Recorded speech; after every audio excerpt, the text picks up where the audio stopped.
Hi, I'm LiM, and I am inclusive. And to achieve this, a medium is to meet different people, different from me, in my environment.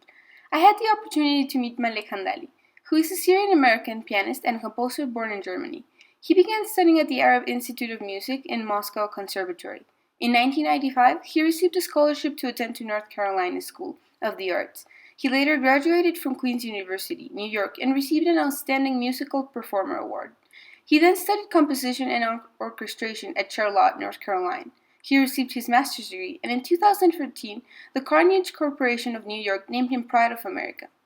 Malik loved Syria, the country where he grew up in, but this country there was war, destruction, bombings that destroyed schools, houses, religious centers, and parks. The young people were left without space to move and grow, left without their families and parents. Malik was hurt by the war in Syria, and he wondered, what can I do? How can I help? All I have is music. So, he founded Pianos for Peace. In 2013, he launched his world tour, The Free Voice of the Children of Syria, to raise awareness and humanitarian aid for suffering children in Syria. He was giving concerts in various cities of the world such as London, Damascus, Paris, New York, Houston, Madrid, and all over the world. There he was sharing his project to build peace through music and education. When he returned to the US, Malik organized an annual Pianos for Peace festival, where he sought three different things. First, he wanted arts, achieving peace through music. Next, he wanted to use education to empower people to create peace. Finally, he wanted humanitarian aid, the art of healing one piece at a time. The festival is organized by receiving donated pianos. A call is launched for artists to present their projects and how they are going to intervene with painting a piano. The artists are selected and the pianos are painted. Sometimes, Malik personally invites someone to share his philosophy, to promote peace through music and education, and above all, to promote and respect inclusion of people, even when they are from different cultures. Malik, in addition to composing, organizing the annual festival, giving public and private concerts, gives time to teach young people to promote inclusion, respect, and peace building. In 2018, Julieta Carrillo, my mother, was invited by Malik to participate in the festival. They both share the same ideas about respect and inclusion. My mom uses art to draw attention to the issue of including people with different abilities. She tries to touch the soul of whoever goes to one of her exhibitions and seeks to be lucky enough to move their attitude of whoever observes some of her works. My mom seeks that people change their relationship, communication, and acceptance and inclusion of the people with disabilities.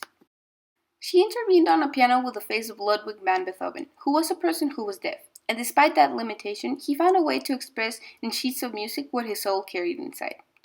Around the body of the piano, she nailed a staff in braille with the song Son of My Soul, created since the 1800s by Holry, a deaf neurologist.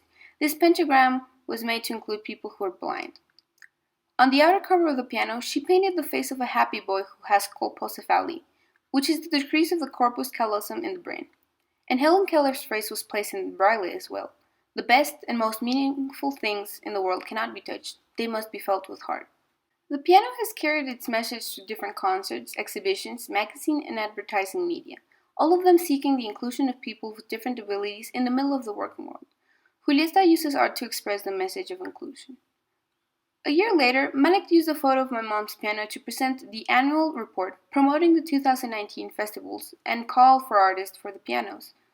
Julieta was invited for a second time to paint a piano for her continuous work with the inclusion of people with different abilities, because of her message of differences enrich us.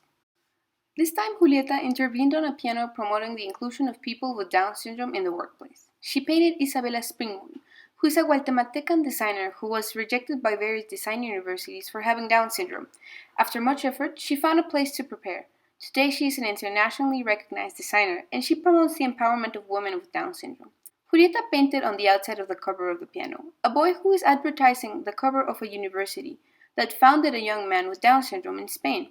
This university teaches computer science to boys with Down syndrome, and they establish relationships with companies that gives them jobs once they graduate. Now, pardon my rudeness. I have not introduced myself. I am Sofia Diaz. I am the daughter of Julieta, Mara's cousin, sister of Nemesia and Santiago, and now a friend of Malik, from an interview I did for a school assignment. This interview was supposed to last 40 minutes and was extended to 3 sessions of very interesting conversations. I am a passionate participant of Model United Nations, where global issues related to politics and economics are discussed from different points of view. One year, I was representing the government of Syria, a completely different point of view from the approach I was used to. I got in touch with Malik Handali since he was from Syria, when I had already investigated the government's position. Malik shared with me his own experience as a civilian, observing the atrocities suffered by his own countries. I shared my point of view. Despite the age difference, Malik and I turned in by our ideas of inclusion, of respect, of building peace. And I was invited by Malik to visit Atlanta and intervene on a piano. It was a wonderful experience where I was able to express my ideas, the differences enrich us. When you believe in something and express it clearly, even defending your point of view, doors are opened for you. On the piano, I used Tim Burton styled characters to emphasize that we all have characteristics that make us unique, and those differences enrich us as a culture and a society. I made a simple 3-panel story and painted 3 faces of the piano, one for each panel, telling a story about inclusion. Malik liked my message a lot and the way I expressed it, so my piano was chosen to be installed during the festival at the Atlanta, Georgia International Airport. This is my experience, and I have a proposal to invite you to work on the value of inclusion. Sending the message from where you move, from your vocation. If you're a painter, musician, sculptor, or doctor, it doesn't matter. Roger Waters, for example, through his concerts, seeks to send a message of peace. He seeks to turn down the walls that relate to each other in a respectful way despite our cultural differences. Another example of how you can send a message apart from Roger Waters is through Banksy in your own vocation. He makes graffiti and street art, sending the message that we should defend ourselves without further violence, symbolically proposing to throw flowers instead of grenades. The invitation I give is to meet different people, cultures, points of views, to have a multiplicity to connect in a world that is increasingly global and unfortunately more divided. There are those who express historical facts through paintings. Here's an example of a painter who draws attention to the need to include African Americans in education, as the North American Constitution demands it. At the end of the Civil War in the United States, slavery was ended, and the Constitution was written in such a way that all races are included equally in the opportunities that were lived. However, some people did not accept African Americans going to previously all-white schools. This was the first girl to study in a white school, but the government had to protect her. The good news is, now, after 100 years, this African American was able to live all the opportunities, including being elected Vice President of the United States. Kamala Harris is the first woman in that role, and she will not be the only one. Inclusion has cost blood.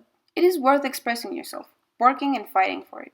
The basic thing is that you are faithful to what you think and feel. The question is to find points of connection. Wealth is achieving deep connections, strong bonds. This helps us create a space that we can all call home, regardless of where we are, thanks to the pugnicities we create and strengths with the people who enrich our lives. And our piano's intervention is respect and inclusion of every human being, because differences enrich us, as I have already said multiple times.